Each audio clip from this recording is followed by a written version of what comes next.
It's not fun. Gotcha. Well, we're at least in here. We got that part down. Not fun at all. And you sent me. We're in. Praise the Lord. You sent me that link. Now, is mine laggy or is y'all's laggy? Do y'all notice any lag? It's a little bit. You see the lag on mine? No lag. No, you're pretty. Okay. You and Deja are pretty good. I don't see any lagging. Okay. No problem. I know the but I guess that's your. Can you get closer to your router, to your Wi-Fi router, Damon? Me? Yeah. Is it lagging for me? It's saying Damon Mitchell's network bandwidth is low. Oh, that's crazy. I mean, I can, but then I won't be like in my like a nice. If I switch, right? Nice if little. I switch to my phone, I don't want it to like cut me off. So let me see something. Let me try something. If not, I can jump back in. I'm gonna go to my I'm gonna use my phone. This is right here. Because right now you sound fine, but I sound fine now. Am I good? Yeah, right now, but it'll keep breaking up. All right, let me start and transfer to my. Let me try to transfer to my hotspot. See what happens. If I lose, I'll jump. All right. Yeah, that might work. Jump back in. Hold on, let's see. Because my router is in my guess. It's in your where? I think you may have been switching over. Mm-hmm. Well, congratulations on the full time. Thank you. Blessing. What's going on with you? Well, so luckily I began this business with Is that better? Your Zooms. So now that I got that on, do y'all see me as okay. Yes, y'all see me as that. Okay. Oh, you got the other one off now. I'm seeing this. So anyway. Is it better days for me? For now. Okay. I can't really. Yeah, for now, yeah. You sound a lot clearer. Good. I switched to my mobile hotspot. Now, where is he? Can I see he's going down? Well, put on my screen. Can y'all see my screen? Yeah. Yeah. So I was putting that on for conversation purposes.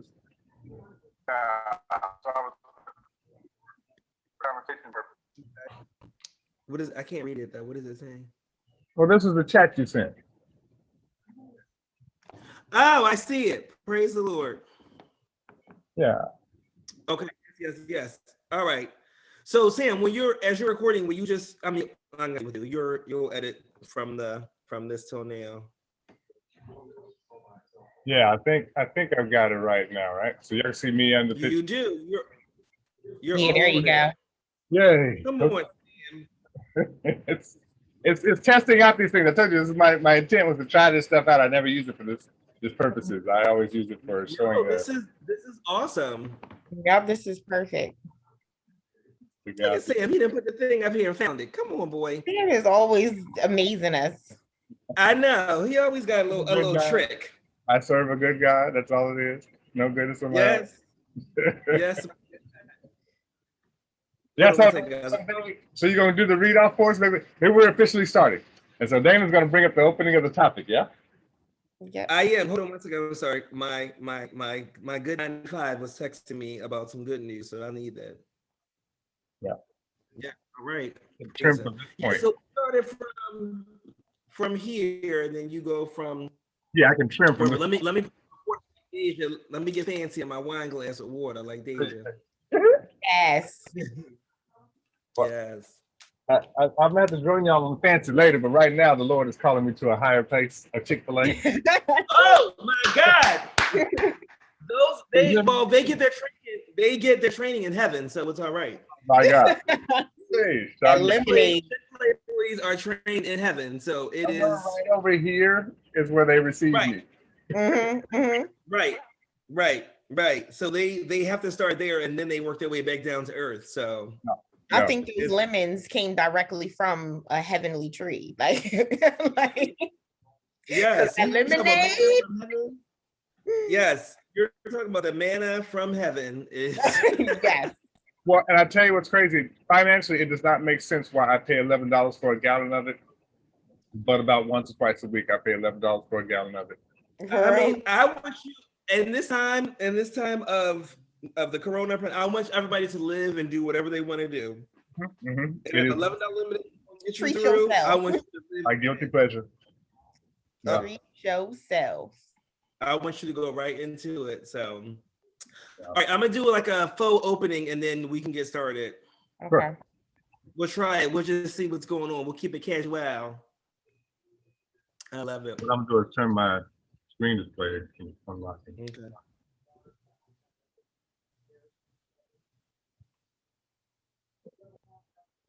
Okay, never mind. We're good. Okay. Perfect. All right. Yes. Well, guys, I am so excited to be here. We are doing our very first Zoom Shine. Obviously, we have transitioned during the time of the pandemic and Corona to go more virtual. I'm so excited to be here today with Brother Sam and Deja. We're excited. And shout out to Danny and Steph, who are not able to be here today, but we wish them an amazing weekend. And, you know, we'll definitely they'll join us on the next conversation. So, hey, guys. Hey. Hola. Nice to see you, Dej. I'm so excited. I know. Yes. I feel like I haven't seen you in like over a year. Might actually need that. Right. Oh, I'll see you around your birthday. Oh, you did come my birthday, yes. So that was what, November 7th is when we had that nice outdoor gathering. That's the last time I saw a lot of people. Yeah. It's great to see you. You look beautiful. Your hair looks amazing. Thank you. You're welcome. Sam, your hair looks amazing as well, sir. We no shade. We know you starting fresh. Listen. Right, I'm in the glow of Deja. I'm good in my little corner. Be great, Deja. Be great, baby. Be great. Yes, Sam, we love it. We love it. You starting fresh. Sam, it's great to see you, brother. How are you? Well, I'm blessed and enjoying this pandemic. I have not had the same testimony with everyone else and death and stuff. So that's, for me, is all the glory belonging to God. So I'm loving the pandemic. It's been Jubilee. Yes. You know, I think one of the things I've shared with people, for me, the time quarantine, you know, when I wasn't at my 9 to 5 for almost 3 months, it definitely slowed me down. And I heard that from a lot of different people as well. But it really was a blessing because it really challenged me to get into some other things, financial, you know, back into myself as well, really thinking about the soul shine and what we want to do. And then, you know, also kind of went through that period of like, what do we do? A little bit of melancholy, a little bit of ambivalence, but, you know, excited to be back here. So that, you know, that for me is kind of the quarantine piece in a nutshell, you know, and then to be back, you know, doing the 9 to 5 is an absolute blessing from God. But being able to see you guys, you know, is also a blessing. So I'm excited. Awesome. Well, thank you for having us. How about that? Yes. Thank you for showing up. It's great. It's great. Yes. So listen, you know how we do. We try to keep it as authentic as possible, organic, all those things. I did send you guys a little bit of this. This we're pulling straight from Instagram. So this actually was a post that was done by Embracing Black Culture, and it was from, I guess someone maybe tweeted it, I believe. And the title of it was, y'all, my son teacher got smart with him today, and I had to email her ASS. And in this conversation, the woman explains that the teacher, her son didn't remember the teacher's name. Her son is 7. And so, you know, in that, the teacher said, "Oh, that's sad." The mom then explains that the way the teacher explained it or said it to her son was rude, you know, and saying like, "Oh, that's sad, you can't remember my name." That's how she perceived it to be. She then emailed the teacher with her, you know, kind of what she thought about the situation. The teacher responded.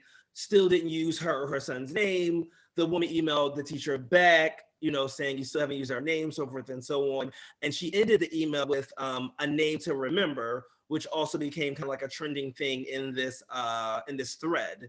And so then in the end, the teacher again replied and apologized. And they went from there. So what we saw in the actual thread were a lot of people who agreed with the mom in her response. And the gathering, as we say on social media, gathered her up, so forth and so on. But then there are also a lot of teachers that were in defense of the teacher, saying that you don't understand what's going on in school right now. It's a challenge to keep people's attention. She didn't mean it like that. It's been 7 months. The son should know her name, whether he's 7 or not. He should know her name as well. So I sent it out to you guys and kind of got some of your thoughts as well. So I thought we'd talk about that for a little bit, but also what came to me today as I was really thinking about our topic is, part of me is, why do we, or what has caused us now to seek this validation from social media? Because I think that's part of it. So first, before we get there, just share with me, you guys had a chance to read it, kind of give me your 30-second to 60-second thoughts in a nutshell. Deja, you were definitely adamant, in my DM. So tell me what you thought about the teacher and the mom. Oh, I mean, at first glance, reading it quickly or whatever, I was like, I don't see no harm. Like, I don't see no, I mean, people tend to go to social media to say, oh, this is what happened. Look at, whatever. And I didn't see her place the lady. She X'd out the lady's name. So it wasn't like she was putting her information out there. And I originally said that, she didn't call her out of her name or anything or whatever. It seemed like most of the conversation is pretty civilized and professional, outside of the fact that she called her, BITCH or whatever a little bit. But even the tone of that was more so like an everyday type of, girl, we forget everything. You know what I'm saying? Like, we forget, I can't remember what I did yesterday. So, you know what I mean? That type of thing. Or, it was that tone. So I didn't necessarily take it as offensive, but I still think it was notable to say, like, okay, she shouldn't have kind of went there. But overall, I don't see nothing wrong with it. I mean, these teachers do be getting hella smart with these, with these students sometimes. And I don't think that the mom was wrong for, stepping up and just saying, watch how you talk to my son. Right. Okay. Damn. Well, there are two planes for me. On the one hand, a lot is lost via text. So her typing of the story where it says, that she said, if he didn't know by now, that's sad. I know that's what is typed, but I'm going by, and as a natural parent, as any other human in the room, we would go by how it sounded, more so than what we heard. Now, granted, it could have been like they said, completely just a passing statement and nothing behind it, as the teachers are defending. I think the beautiful overarching picture for me is that this brings to light all of the mess we have experienced, or not experienced, but our kids have experienced via this pandemic.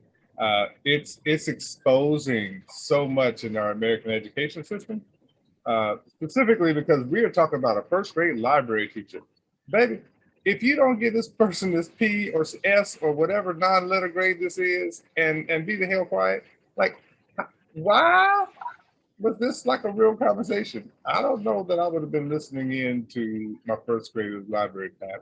However, if I was happening to listen in, I heard a smart mouth directed at my child, I'd probably react the same way. So there's some thoughts there that were lost in translation, and I don't know that we'll ever be able to prove or disprove or validate.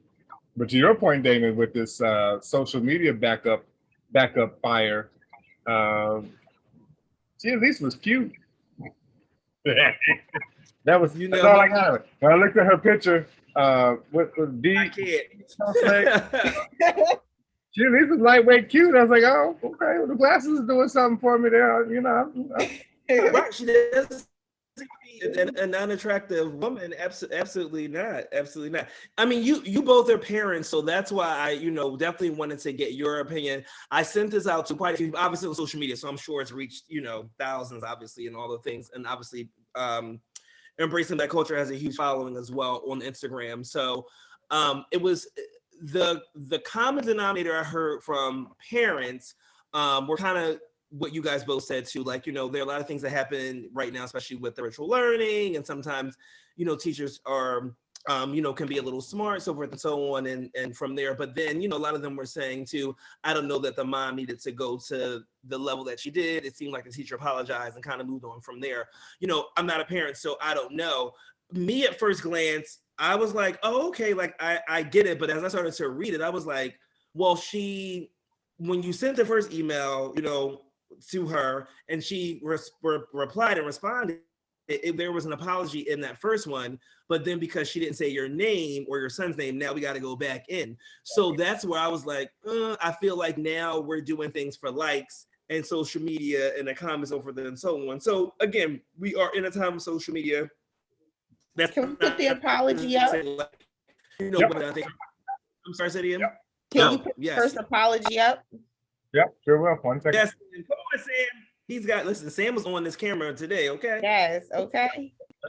She says, it was never my intent to be rude to your child. Wow. Your child. See, okay, so here, let me go my teacher back for a brief second. Because I've taught for many years, and last year was teaching at University Institute Charter School. It's a Black population. Yes, Sam, yes, the educator. Come on, educate us. So from that perspective, whenever we utilize the 3-letter cuss word, Y-O-U, in a conversation that already has negative energy in it, it's going to cause defensiveness. So she could have easily used a little bit of grammar and just worked her way around. But instead of calling your child, I think his name is, what's his name? His name is Elijah. Elijah, yeah. Elijah. She could have said, it was not my intent. It was never my intent to be rude to Elijah. When I said that's sad to him, it was not meant in a rude way. I meant that was sad that he didn't remember my name. So it was definitely taken out of context. I hope this has cleared up any misunderstanding there was when it came to my comment. I hope you and your family remain safe and healthy. Warmest regards. So lying. Well, I know. But you could do a better job of lying. Like, I think that even when you're going to lie, if you're going to cap good. Like, that's what I'm saying. So then, yeah, that's why she got that second email. Let me follow up. Now, because of this email. They just said, let me follow up. But see, for me, I feel like, and we all done this, obviously, in any sort of corporate email responses, so forth and so on. And I've sent those emails as well, where, it's not a gathering, but it's a clarification. I think, and I've always ended an email with a, I hope your family remains safe and healthy, warmest regards. That's a nice way of saying, okay, got like that. Have a nice day. Going about right. Right. So Deja, you feel like this is not, that's why she sent the second email, because this wasn't it for you. Correct. Like, oh, I didn't mean it in a, like, oh, that's sad that he doesn't remember my name. Like, when anybody says anything, that is not the meaning that it means. Like, though you ain't about to cat me with that bull crap. No, excuse me. I'm following up. So you're sending a second email, Deja. I'm sending a second email. As a teacher, better first. Can we go to the second email too? Oh, absolutely. So yes. Miss Didi, what's her name? Didi Cole Case Love. I zoomed in. Let me see if I can get the zoom back out. It says slide 8, I think is the response. All right. My response to, okay, let's go back here. All right, so absolutely being funny. Didn't just be my name after hello. If it made you sad, why not say it makes me sad since you don't remember? Or something to that effect. Instead, you try to put my son on blast in front of the whole class. Then you want to drag out his name and tell him how other students knows your name. See, that's what I'm talking about. This is the part where I knew it was more in the verbal tone than it was conveyed in the thing. Because she's saying it was more to the conversation. Now, which then makes me say, oh, teacher, you got to get your ass. Because mamas don't play with their, especially with their sons. Oh, no, baby, you do better go ahead and fight the pit bull in the corner for a piece of meat. Right. So let me see if this will turn sideways. Thank you. There it is. Okay. Thank you for your response. I noticed you did not address either of us by name. I did not take what you said out of context. I heard it for myself. You could have told him it made you sad he did not remember instead of how you answered. I don't want him to be discouraged from asking questions because of how it makes a person feel. I don't want my child to feel like he can't ask simple questions without being put on the spot. I don't recall him being answered as I asked him your name, and he could not tell me. I hope moving forward you can encourage your students, even if they have to ask every day what your name is. It's impact over intent, especially for children. Now, her close on this one, I was there for. I'm in full support of mom on that, because if the child was hurt, damn how you were intentionally trying to give it or not trying to give it. But if the child was hurt, go back and fix that. Mama aside, I would next class be in class. Listen, y'all, I need to talk to Mr. Elijah. And Mr. Elijah, I'm Mr. Samuel. I have messed up and I have not made a good impression with you. So first, let me apologize for how I did yesterday. Publicly, just as publicly. She probably got this thread. Or probably would have got praises from the mother. But I know that didn't happen because here we are. It's just correct operating procedure. Right.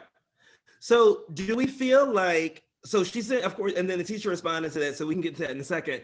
But there's also in the actual like thread itself of people. So a lot of people were also saying that, you know, they've been in class since the fall and it's now February or, you know, almost March. So they also feel like although Elijah is 7, he should be able to remember the teacher's name. We agree, we disagree. Deja, kind of shaking your head. I don't necessarily think that. I mean, every kid remembers what they want and they prioritize different things differently. And library is not an everyday type of class. Library, they go once a week, they get their books, they do whatever, you know what I'm saying? They take their books home, okay? Don't nobody know what the library's name is until the 4th month, if that. Like, and I'm not even throwing shade. It's just what it is. Like, for example, my son has a tech right now. I couldn't tell you the person's name, you know, if I tried right now. I don't know what that teacher's name. I would have to look. But you know what I'm saying? Knowing your teacher's name, I mean, either way, she should have repeated it after, you know, after he asked, he should have told it, and that's that. And I don't think it should have been any other thing. Like she said, she was trying to put him on blast in front of the whole, you know, class.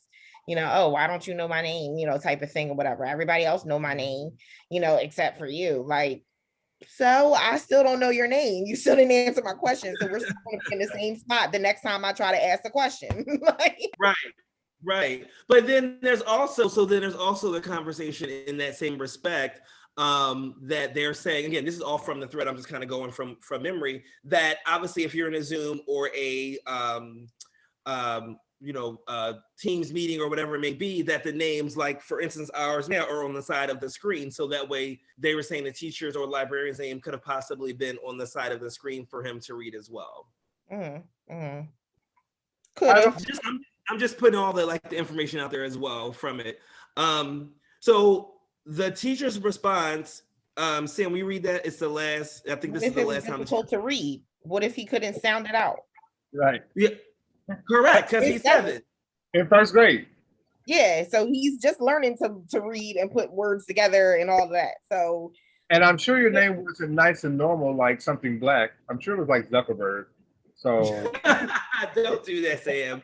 Listen, I'm pretty much tell that your name is Zuckerberg. Mrs. Wisniewski. Right. You know what?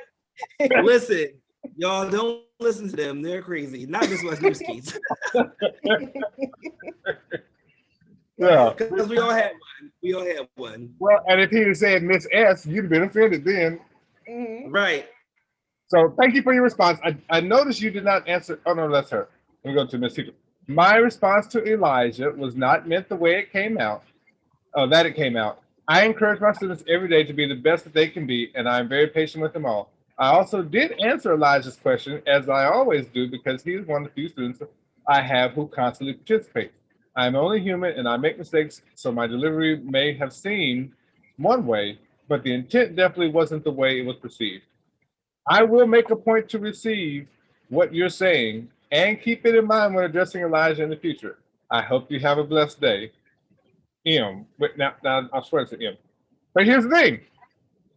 You can't be snooty in your apology.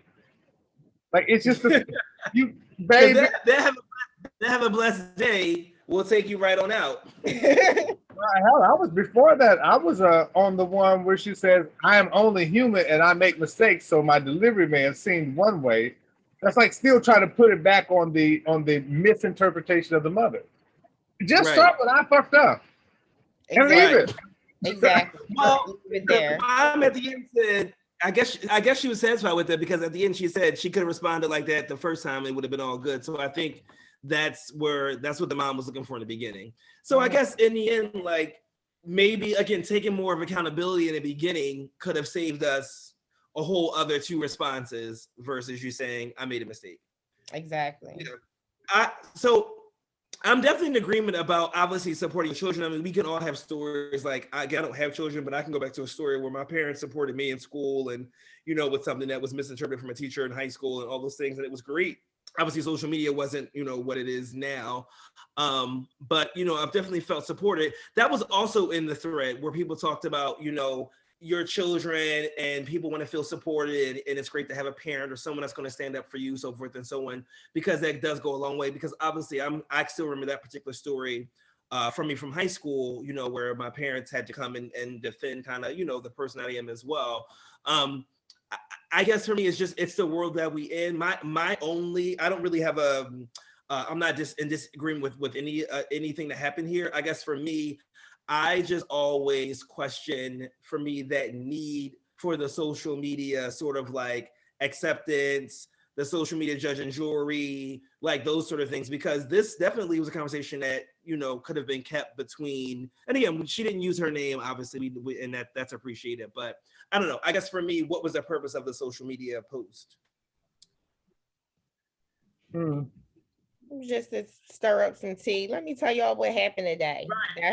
Right. That was her tone. Let me tell y'all some bull crap that happened today. Right. You know what I'm saying? And that was it. And some people like to put their business on there and they can talk about it and keep it simple or whatever. But she was proud that she got a response that she desired for stepping up for her son. So all, that's people do that.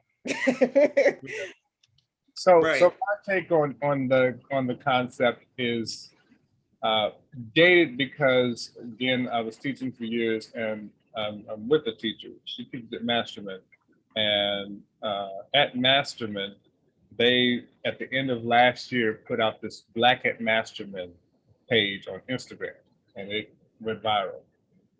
Black at Masterman essentially was airing the dirty laundry of the racist ideologies that would get passed down from teachers and kind of infiltrated into the minds of the kids.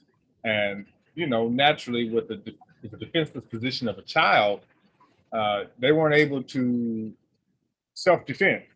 And so when they graduated, they went on the steps of Masterman and held a press conference, and 6ABC was out there. And, it was a thing. And these teachers who had been racist pricks, for lack of a better word, throughout the years are now, air quote, being investigated. The reason I bring that up in this bag is because while this teacher was making what we call an air quote mistake, there have been teachers throughout generations who've intentionally bullied kids by not calling on them or pretending like their name didn't matter or trying to make them be in trouble over something insignificant as a name. Like this, him not remembering was a perfect opportunity for you to have a conversation with him. She chose not to. She chose to embarrass him. She chose to keep it pushing, and the mama called her out. So this is an situation in which someone got caught, air quote caught. Of all these classes that have been happening in homes, and the kids been off in their rooms, and the teachers and the families have been either in their room on the Zoom, not paying attention. Ooh, please don't sit to your child. Please just be in the general vicinity of your child so you can hear, because she's not the only teacher out there acting fool. Who just got caught on an Instagram thread. But there's some Yeah, I was just about to bring that up too. yeah, there's some teachers out there that are doing some foolhardy stuff on Zoom, and And you it know and you can it be recorded. and it shows it's actually two situations, you know what I'm saying? But it just shows how disconnected a lot of the teachers are from their students. Like the one, the one I'm talking about is the student was actually hard of hearing, and Mm. the she kept like having like a delayed response and saying, oh, I'm sorry, like she had to wait for her translator to be able to translate for her so that she would be able to respond. So there was a delay, and the teacher was just completely rude. Oh, maybe like just completely singled her out. Even another student stopped him and said, well, she's hard of hearing, she had, there's a lag or whatever, and explain that Right. to the teacher. And that was the perfect opportunity for the teacher to just stop and say, oh, you know what, I'm sorry, but how are you in a class at this point in time with your students and you really have no idea that you have a hard of hearing student? You know what I mean? Correct. And you know what I mean? You're disconnected completely. And then he did not stop, even after he was informed she's hard of hearing and has a translator. He continued with his like, rude comments and everything. Oh, I think he would have got more than an email if that was if that was Elijah's mom. He would have got more than an email. She would have been up at the PTA. Oh, Elijah's mom would have been waiting at the door. Like, yes. Yes, but yeah, it's just it was really sad, and he was unable to, again, we talk about that accountability piece, unable to take accountability right in the moment when somebody was telling him, no, you're wrong, you know what I'm saying, you're clearly wrong, and still was up on his high horse. And then you got teachers that are doing inappropriate things and not knowing how to turn off Zooms and doing sexually explicit things. right. Like, come on, the irresponsibility and the disconnect that these type teachers have is ridiculous. Then there's teachers that was in the Zoom call and they made it public, and they talking about the parents talking about they just want our babysitters back and this is that. And I'm like, y'all don't realize that we actually appreciate y'all so much more, knowing that, what, I always knew I'm not a teacher. There is no way that I would have been an educator for small children. There's just absolutely no way. You know what I mean? So yeah, let's leave this to the experts. So we're all been thrown into this as well, and we're learning as parents how to be more involved and how to take on schooling with your kids during the day when you have other responsibilities, your own job, your own Zoom calls, all of these things. Right. Up on them so that they can still be focused. No, it was so much easier because they went to a place, sat in school, was able to basically pull their focus directly within class, and they don't have their toys sitting behind them in their room, or Roblox over here on the phone, or you get what I'm saying, or their TV on watching whatever TV show. It's so many different distractions, and it's easy because I'm home in my sweatpants chilling, you know what I mean? Right. So I mean, I just feel like I get their struggle and I get their frustrations, but I just feel like sometimes teachers don't really see it from the opposite direction, you know what I mean, from the opposite view, opposite perspective, should I say. Yeah, the other side of the coin, I guess. Yeah. Mm-hmm. I think I was just kind of, as you were talking and Sam was speaking earlier, I was kind of going through some of the in the timeline itself, so a lot of the things that you were saying too. I think somebody and I obviously know that you guys don't necessarily agree with that, but one of the first comments that I saw someone say that if overreaction was a post about this particular, the mom, with Elijah, things like that. Then there's the teachers that are saying, again, kind of Deja, what you said, they're just saying that parents don't understand the flip side of it. I think there was one that talked about, I was just trying to find it, but I know there was one that spoke about like, they as a teacher, they talk about, and Sam, you could attest this as a teacher as well, like, they've got the principal, they've got the board, they've got a lot of people that they have to answer to it as well. And then there's time limits. There are certain things they have to get done, and they got to get a curriculum in. And one of the biggest things I've heard, which has something to do with this, but not disposed. I have a friend of mine who is a teacher as well. And I remember maybe a couple months into it, when school got back in session, I remember saying, how do you feel about the virtual? And he was like, can't wait until we're able to get students back into the building, because he said he spends about 30 minutes of an hour class trying to gather their attention, and then the last 30 minutes trying to then get the information out, to them, because there's a lot of there's like you said, there's distractions that happen in the home as well. So I don't know, I think it's definitely a conversation to be had. And I think, Deja, to your point, for me, I think it's about what is that conversation like about meeting in the middle, because there's the flip side to every coin, their teacher's perspective of it and what they kind of feel, their distractions and what they have to get done. And then there is, you as a parent who just said, like, we're also trying to figure out how to do these things with our children. I can be with multiple children, trying to get them in on the different Zooms and the different classes and things like that. And maybe they have to go out to work, it's definitely a challenge, for all those things. Sam, your face, tell me what's happening. What are you thinking? Well, because there's two parts to what you said. The responsibility. Yeah. Sorry, go ahead. The responsibility as it relates to teachers are responsible for their lesson plans and for getting through the curriculum and getting the kids to pass the test, right? That's one half of the ball. But the other half of the ball is what the masterman teachers and staff are talking about. I don't tell names, but there's a particular set of teachers at Masterman that are racist, right? And so they're having these conversations about the book by Ibrahim Kendi, How to Be an Anti-Racist. And in the book, he discusses how to be non-racist and some of the things, and that everyone has this in his prison. Everyone has a form of racism or they're anti-racist, and they're not always this and not always that. They just can be this or they can be that at a particular time. Well, the conversations have been going awkwardly, to say the least, for the staff. And so back to the responsibility point, I bring that up here because what would be the consequence for Miss First Grade Library Teacher had this have been deemed to be something valid? What would be the reporting responsibility? What would be the, if Miss Dee Dee Pace, whatever it is, wanted to report to the next level that her son was being bullied by a teacher, or her son was not being treated fairly in class? There's a responsibility pathway of chain of command that is missing. That many of these teachers, they don't have to respond so tough to the parents, because parents don't know if they can escalate things. Now, I don't think that this should have been escalated, but there are things like what they said where teachers are doing a little bit inappropriate things at home. Right. What is the escalation method and what are the next steps? Many families don't know. And if Masterman doesn't know, which is one of the top schools, not only in Philadelphia, but in the country, if they don't know what to do, I'm darn sure Miss First Grade, can't remember names, librarian teacher doesn't know who she should be scared of.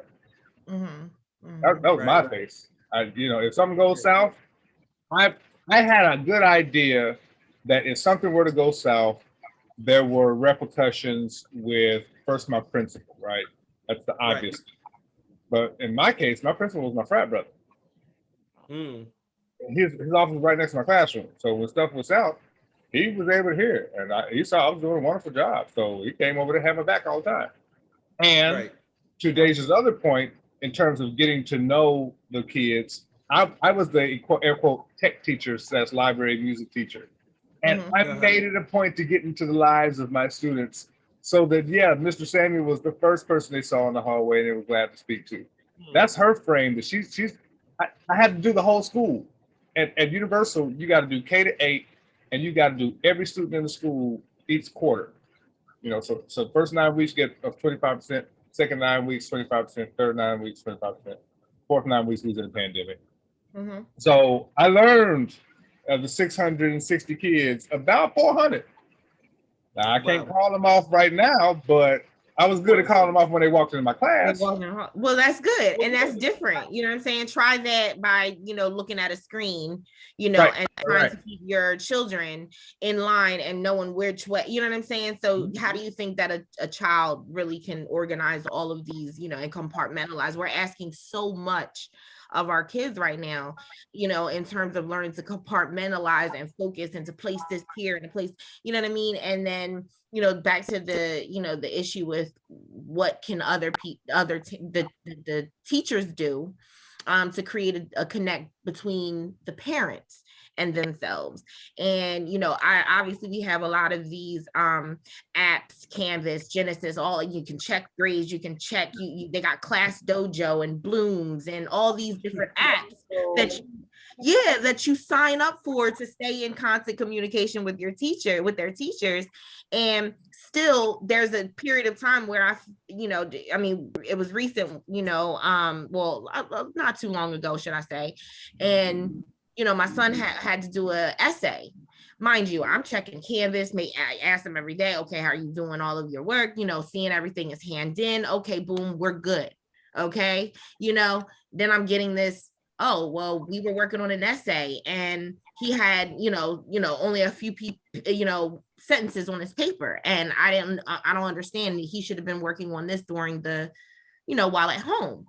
Well, can you please tell me where this is in the curriculum, on Canvas, Class Dojo, Genesis, anywhere was this mentioned? Because I can ask my child until he's blue in the face, are you doing this? Is this done? Or is all your work done? I can check behind them with what's posted and you've graded or needs to be graded. And nothing about an essay was there. So can you please, and I even asked specifically, is there something, maybe a bulletin that you can send specifically to parents that we can know what you're working on in class? Share the syllabus with me. Exactly. Send me that. You know what I mean? Because you can send what, their objectives in the week, but she's literally pointing me to another website and saying, yeah, looking. And I'm like, I have 4 apps. You're telling me I can't find it within these Genesis, 3 at least. Genesis, Canvas, and Class Dojo, which is almost like a instant messaging for the teachers and the parents and things like that. So it's like, how? Right. And just listening to the story, I'm like, my God, because and again, for the parents, right? That's something for you guys. And you said, and Deja, we know, how involved you are with B at his work. Like, that's not even a question. But to your point, you're like, I'm on it, I'm asking and doing it. And then out of these four pieces of, technology, there still was something missed. Something still fell between the cracks, which again is human. It's like all those things happen. So I don't know. I just, for me, even as we're talking, I'm thinking about what does, and God, as hopefully as things continue to progress and people go back into in-person learning and things like that, but how do we, and what is the conversation like with parents and teachers, to just ensure as much as we can that communication piece is open so that we don't have our, DD cold case posting on social media about an encounter she had with a child, because there's frustration on both ends, They're like, but she, even in her response, she said, Elijah's one of few children that were actually participating.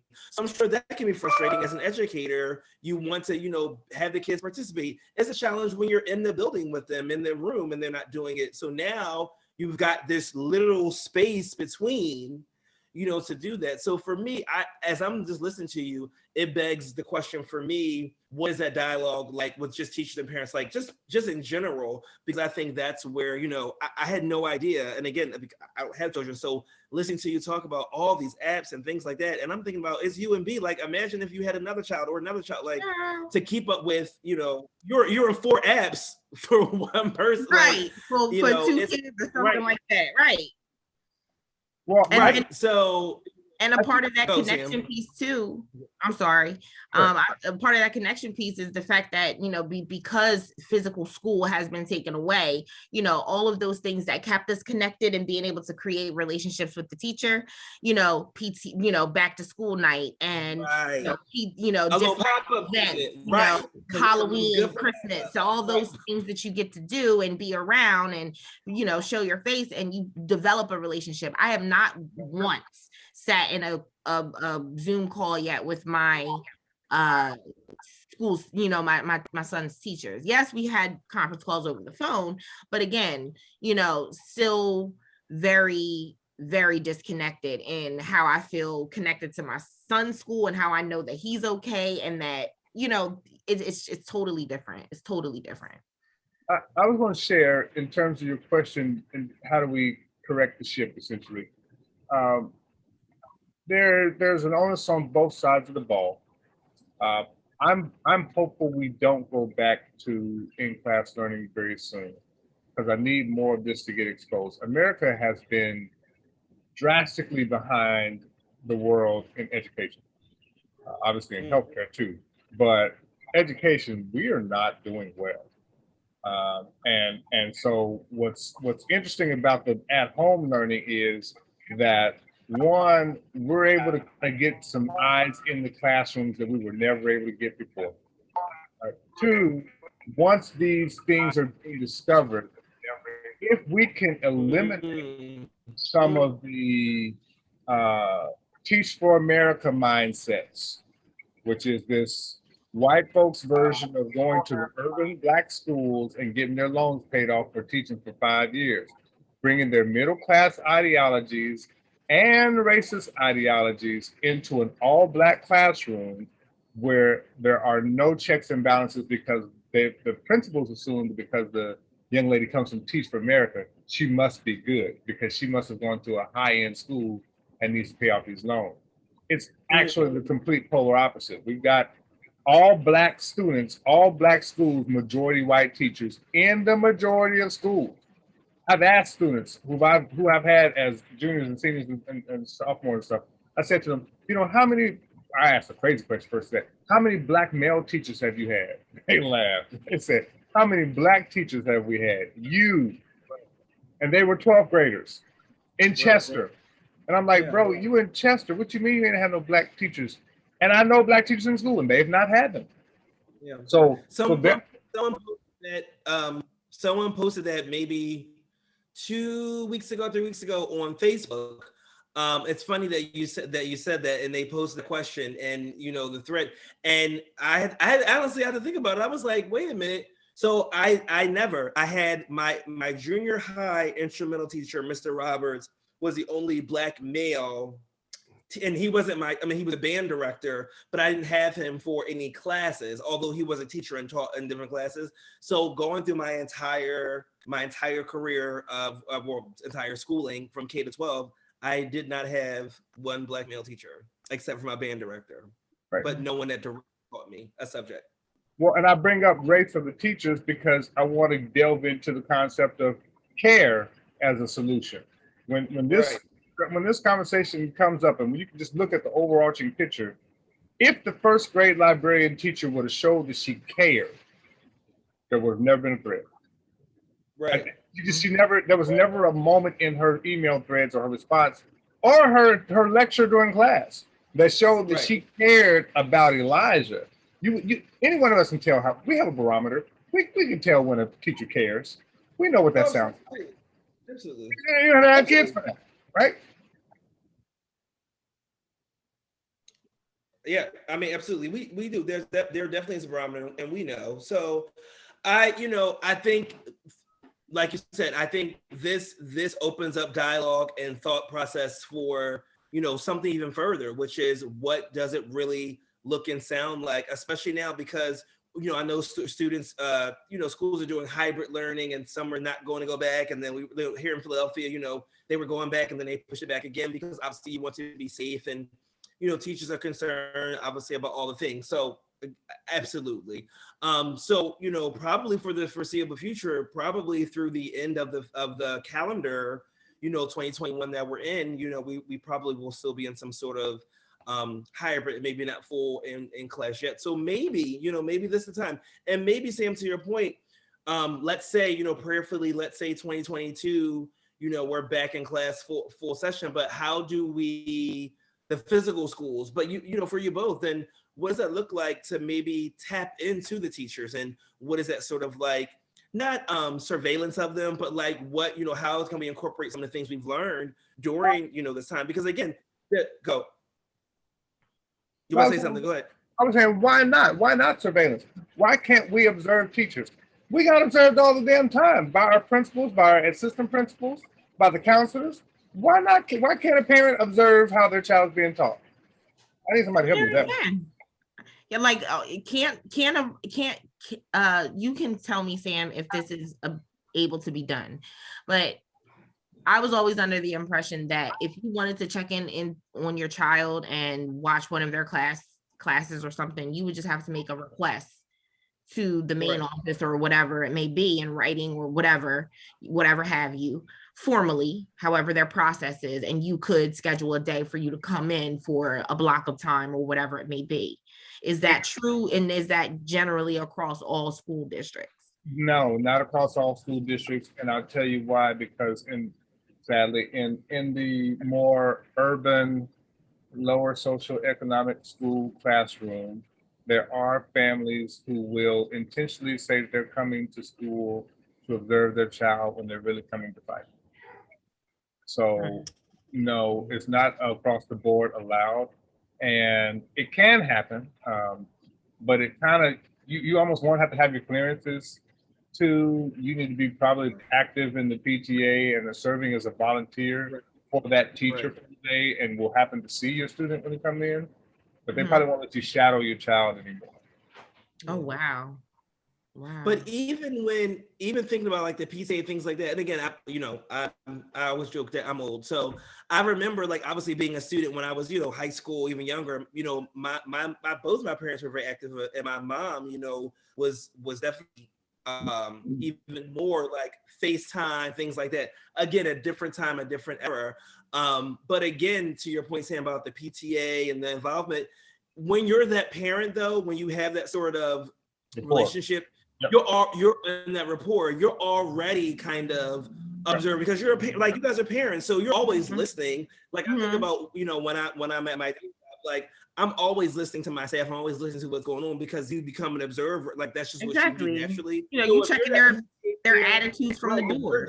You're already, if you're involved in a school, you're already going to be listening. So you may not necessarily need that observing like formal time, because you're already there and seeing it. But if you're a parent that is working and saying, you know what, hey, I just want to check in, that's where I guess will be challenging for me. And that's kind of a that.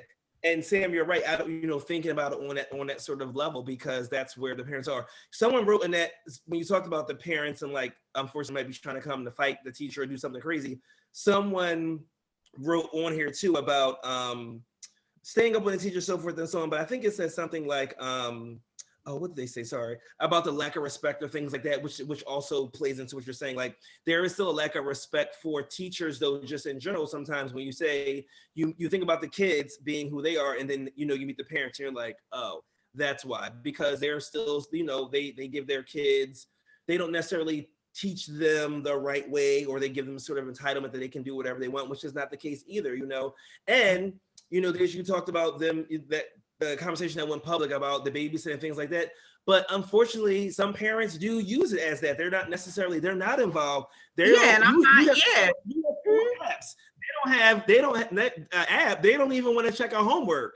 So, something to be said about kind of both sides. You got 4 apps trying to figure out how I missed one assignment, and there's parents looking like, I don't give a, and kind of keep and I totally understand that side, but I think that as a teacher, you take you already know that obviously that is what people do, and they're every parent is not, majority of parents are not involved with their kids' schooling. You know what I'm saying? Sometimes it's they go to school, they come home, and that's that. They know they're supposed to do this. They, you know what I mean? That's that. I shouldn't have to follow up behind them, this, that, or whatever. But I also think that Sam, you made a really good point about as a tech teacher, librarian, this is that you make it a point that your students know you going through the hallways and things like that. Right. And that is really, really important, because yes, we see you one time a week or whatever it may be, or it's a special, class or whatever. And I mean, as you get older, I remember, let's say for instance, when you get in high school and things like that, you get some of the funner things, media, tech, all of those things. Some of those teachers actually end up becoming some of your favorite teachers. But again, I've never, ever not been able to develop that connection with the teacher that never put themselves out there like that. So the fact that you know, a teacher is behaving that way and she's canceling class every other week, you know, or whatever it may be. She's not being present. She's not, you know what I mean? And then you're going to hold the kid accountable for it. Nah, that's what I can't do. You know what I'm saying? That's why your name is not memorable. You know what I'm saying at this point? That's back to the caring piece that I was bringing up, that if we had teachers that actually care, and it's hard to hire for caring, right? It's hard to make that be a job requirement before you get the job. However, if that dynamic existed, we would kind of have some less interaction response. But now I would give you the cheat code to this. The cheat code for us as teachers was that the parents who we knew not to mess up with their kids were the ones that called us and we didn't call them. So flip the paradigm and begin to be the parent that intentionally, hey, good morning, Mrs. Frazier. This is the first week of class. My son's going to be in your class. I would like to know about the syllabus. I'd like to know some of the things that he needs. Do you need anything? Do you have enough tissues? Do you have enough pencils? Do you have enough dry erase? Do you have some things that I can help your class? How is the class going? Is your room too hot? Do I need to talk to the principal about getting an air conditioner in your room? Do you have issues with the furnace not working? Do you have a big mouse control problem? I'm talking about Philadelphia schools. I haven't got to the damn curriculum. This teacher, they know my son. Know what type of environment you're about to have my child in for the next 8 hours every day. You know what I'm saying? What's your attitude and perspective on life? Yes. You're not going to tell me that the crayons that I bought for them got ate by mice. I'm just not going to have that conversation. So what I'm going to do is ask you up front, how is your classroom and how can I help? Because I will be buy a whole air conditioner and put it in your classroom. Don't give a damn about the classrooms. Your room will be cool. But see, Sam, but to that point, that's where I think that's part of the conversation, right? Like, as you were talking, I'm like, that was very similar to my parents, right? That's the sort of like relationship they built from the teachers from the door. I remember, again, going back to during high school, my choir director, Mr. J. Quay, I always remember this man's name. And I was, we're young, we're 12, 13 years old, but I remember as we were graduating, he was going to either go to another school or something happened.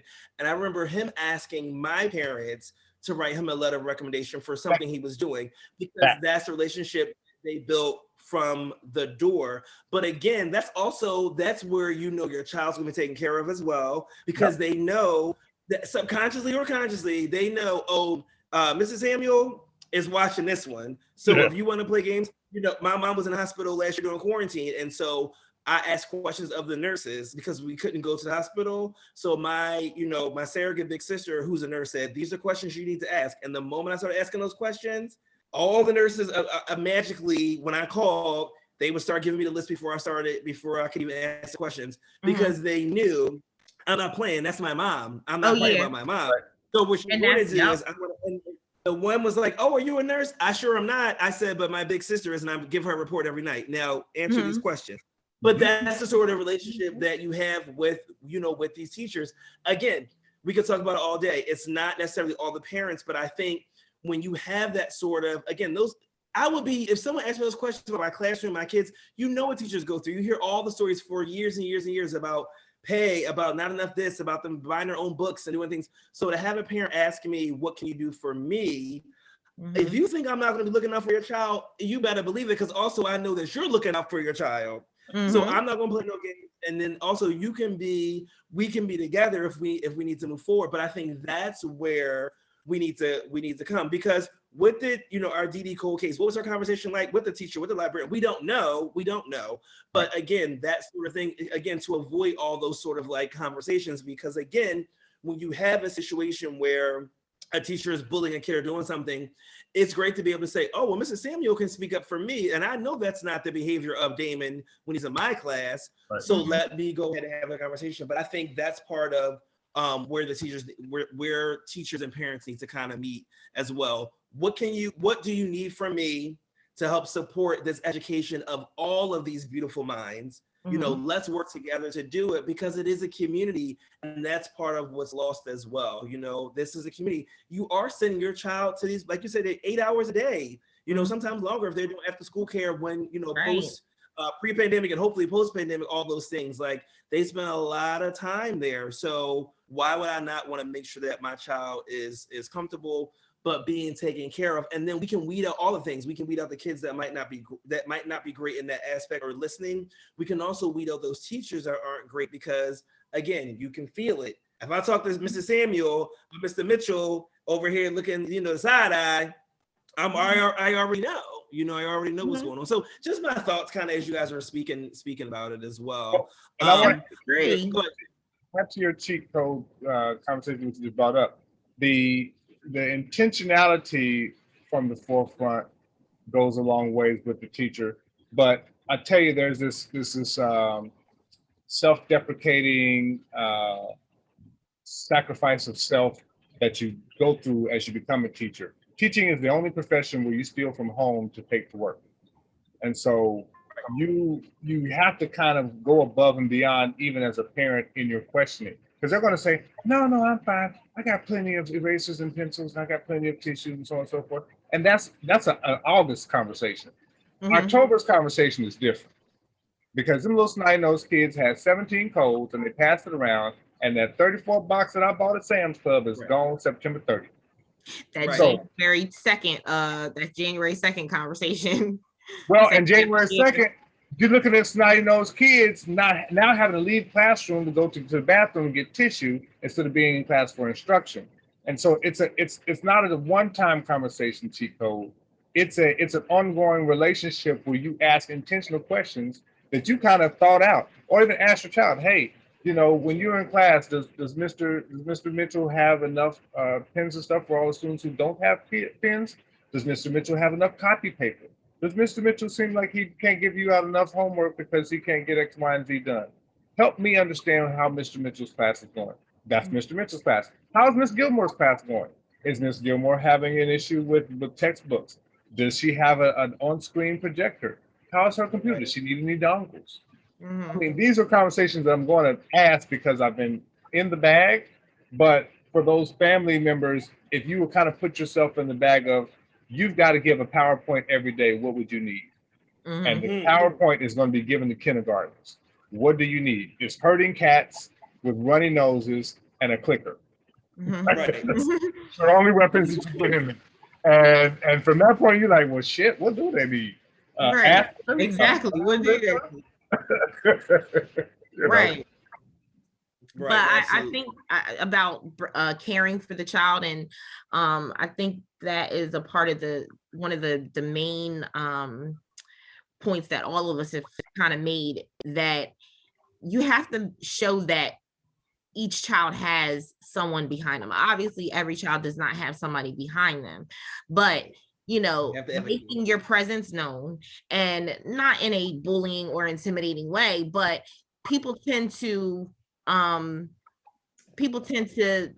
lack of a better word, behave, you know what I'm saying? When they know that they have family or someone, checking for them and making sure, you know what I'm saying? Okay, this child is, if I want to get out of hand to XYZ or whatever, I know that somebody's parent is, going to come, and I know that this parent is going to say something, you know what I mean? So it kind of keeps some people in check to know that there is a presence, there is a parent that cares about this child, or, whatever, that's looking out and making sure that they thrive here, and that there's no, whether kid or adult, teacher, administrator, or whatever, is not,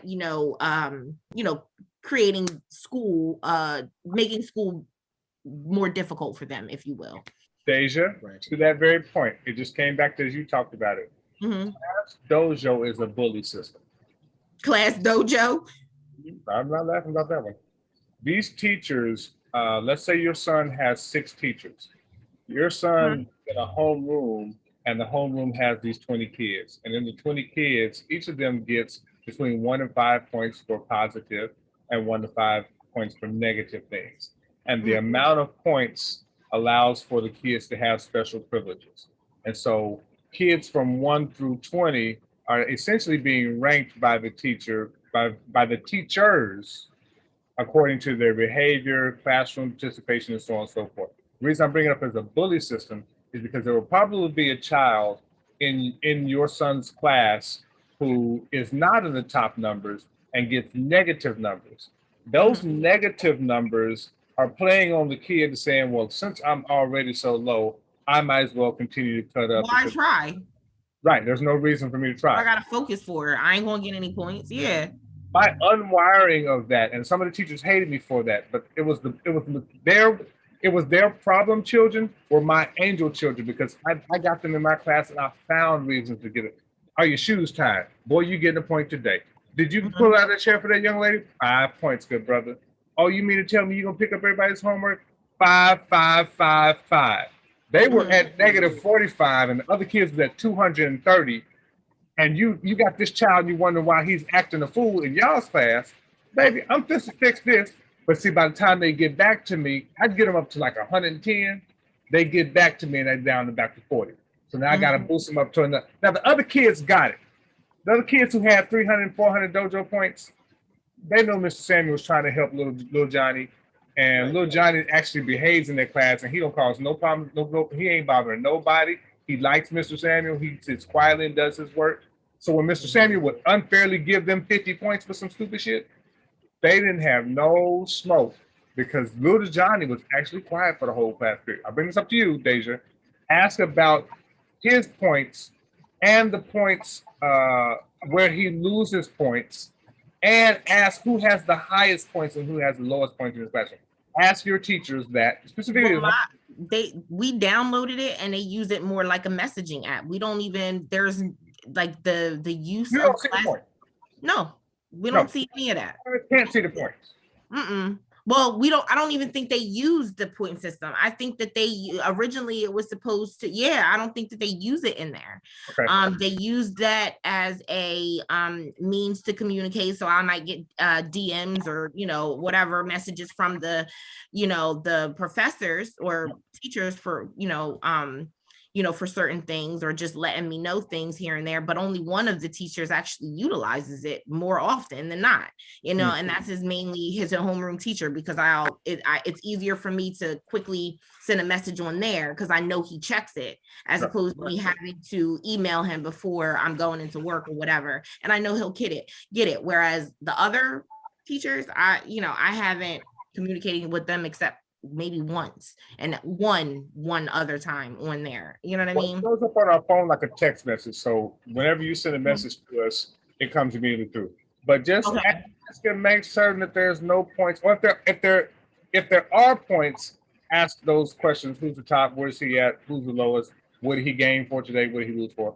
But if there's not, they may be using some other point-based system. It's a merit-based sort of thing. So whereas you want to get the kids to feel as though they're positive, it's called positive behavior incentive program.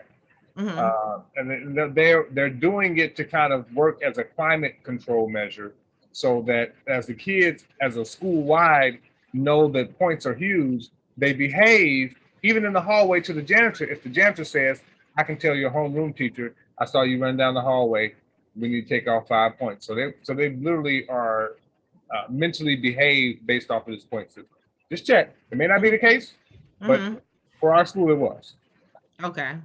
I'll ask. I don't think they're using it, but in that way, I would like them to see them use it. That would be, I guess in some ways, I feel that it could be beneficial, to try to keep some students focused a little better or whatever. But I haven't seen its value since I've had the app. That was my next question. Like, tell me what is the value, right? Yeah, I don't see the value in that app yet, outside of the fact that I can easily and quickly, communicate with his homeroom teacher without having to email him yet. You haven't seen the value or usage because your child's not a problem child. No. Class Dojo for me was text message to my children who I needed to love better. Once I loved them right, I didn't use Class Dojo anymore. I used Class Dojo maybe in the first week or two of each 9 weeks. But outside of that, once they knew that me and mom would talk, that child changed in class on the spot. So let me ask you a question.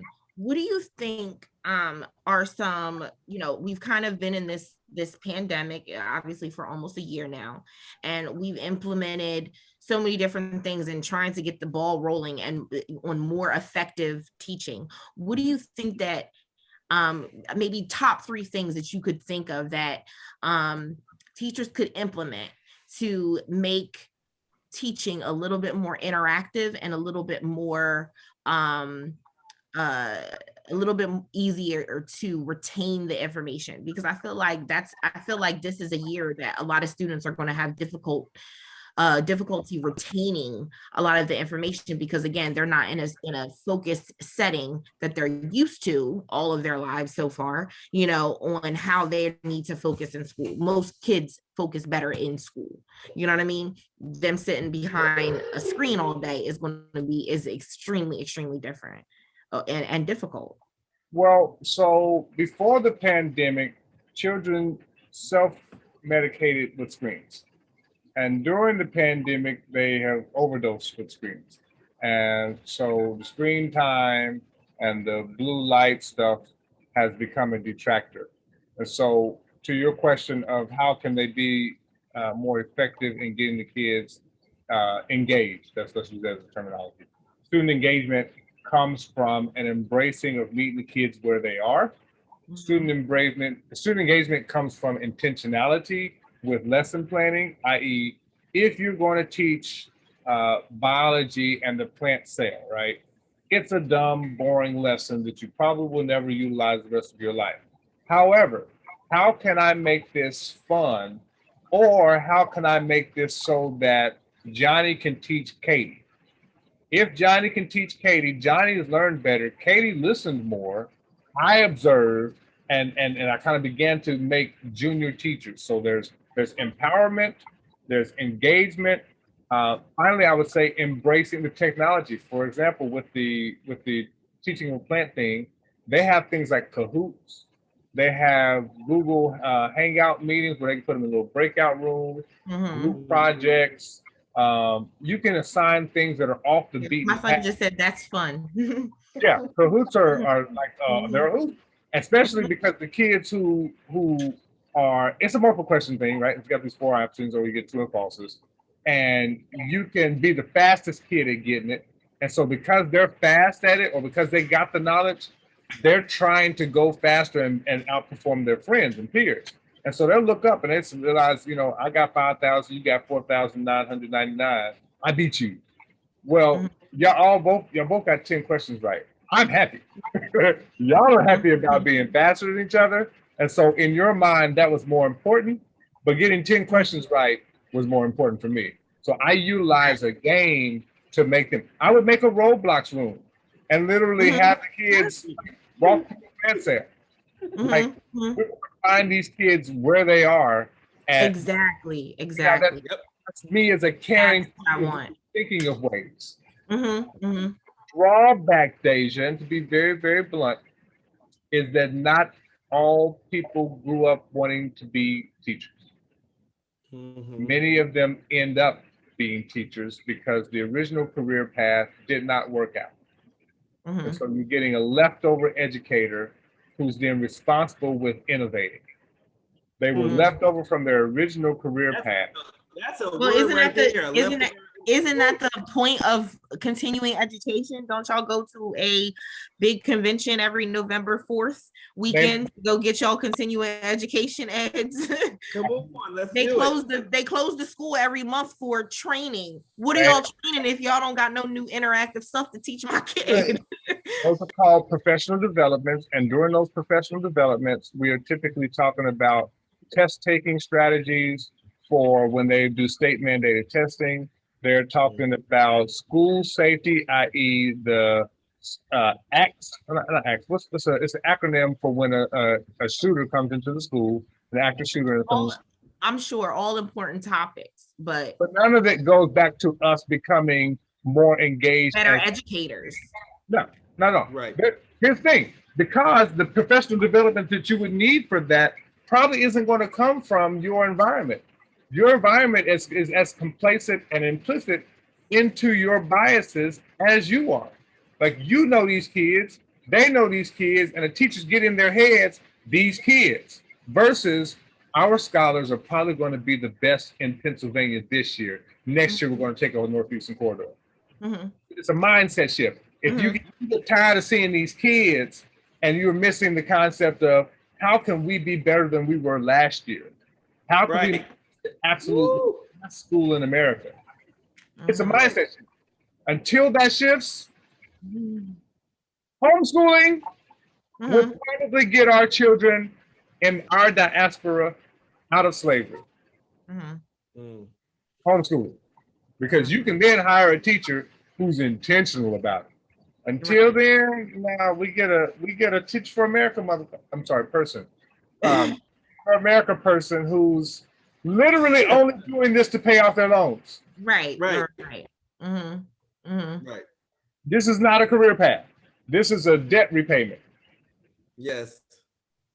You said a word right there with the we say leftover innovators. Yeah. How, right? They were going to school for botany to be a botanist, and they wanted to work with plants the rest of their life. Yeah. And now you don't put them over the gym class. What? Right. Right. They're teaching English now? Really? Huh.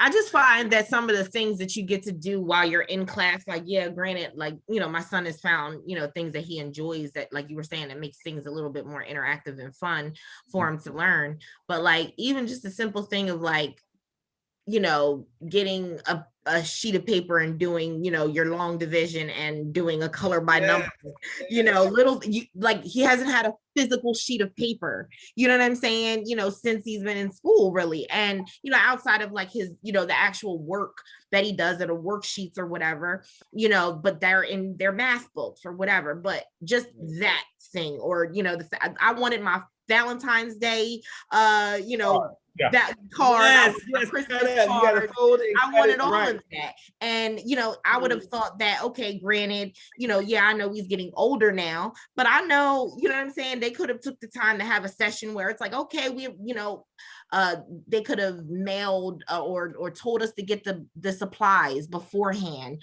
you know, to prepare. That's how we parents, if you communicate with us and say, hey, we're going to have a project coming up on this date, you know, please have these materials available. That's how we can help you out. So you're not mailing us, you know, materials and all that. That's extra expense on our teachers that they already didn't have. So how can we help you in this new day and age as a teacher to really help with the progression of a classroom? Communicate with us, create more projects and things that they could do at home. You know what I mean? Like my son, you know, can we incorporate Legos into it? Can we, you know, anything, like you said, you know, kids are crazy about Roblox. How can we use that as a way, you know, to teach STEM things or something like that, or, you know, whatever it may be. Deja, I'm ambitious. No. I want to tell you the answer to what you're requesting, and the answer has been found. It is actually highly utilized, and it is not utilized in our community. They're called teaching pods, and what economically able families are able to do is they hire after school teaching pods, or they apply to get into a teaching pod with an innovative teacher that has a group of probably 5 to 10 students that they pay a good fee for, so that their education is enhanced past what the schools are doing. Now, to my earlier statement, when I said that the American education system has been laggard, to say the least, in Japan, they have what's called the test that you have to take, not an SAT type thing, but it's a test that you take out of high school to determine what career path you can go. And so to get ready for that, they have illegal teaching pods. The kids will go to school at 6 a.m., probably be done with school at 6 p.m., and then head to tutoring by 7 p.m. and try to stay there past 11 p.m. If the cops catch you doing it past 9 p.m., you get fined. Many of them just pay the fines. They're that vehement and adamant about their kids getting a higher level of education. So while we're tripping on an 8 to 3, they do 6 a.m. to 6 p.m. They do breakfast, lunch, and dinner at school.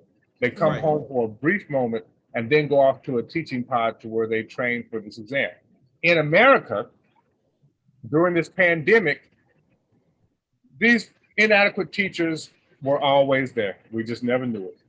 And so what we are doing now is literally, you could hire a teaching pod out of Wyoming. You can hire a teaching pod out of Texas. You can hire a teaching pod out of Southeast Asia. And you put your son in that pod, you pay for the fees, tell them what educational point they're in, and those teachers enhance your child way more than your teacher will ever do, your homeroom teacher. So it's a cheat, but it's real. Yeah. I was missing, I was excited this is the year that he was going to start, pick an instrument and start to, learn to play an instrument and things like that. And, those now it's like we all have to again find these extracurricular things that are going to cost us more money, you know what I mean? And or do private lessons or something like that. And it's really unfortunate. So I really do hope that this The reason I'm not teaching right now is because they cut music so that they can bring back in the technology people. And they do it where they basically alternate during the marking periods. Okay. So one marking period might be gym, another marking period might be art, another marking period is tech, and then another marking period is music. Yeah. Yes. Yeah. Well, listen, guys, I first of all, the conversation as always was amazing, and I learn so much as we do every time we have these conversations. But I am just I think obviously when people hear this conversation, I hope teachers and parents alike would definitely come away with an idea of what it will be like going forward. And again, post-pandemic as well, like what it will truly be like for parents and teachers to truly be united to help educate our children, because that's what it is, right? They're our children. They are the teachers' children when they're with them. They are your children, of course, 24/7, whether they're with you or not, but they're in your homes as well. And so I think you both really just gave some really amazing ideas. I think thought-provoking ideas. I think some ideas that to me are kind of common sense ideas as well.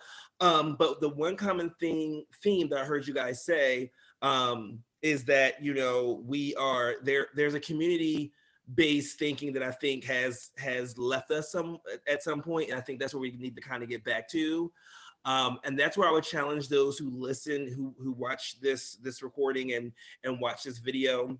I would challenge you guys to really think about how do you get back to community-based thinking, which is the teachers and the parents coming together as well, because it is the child's best interest that we should always be thinking about. It's our future, the children, are our future, to coin, of course, our Whitney, but like they are our future, and we should, literally teach them, so they can and go and prosper from there. So I love it.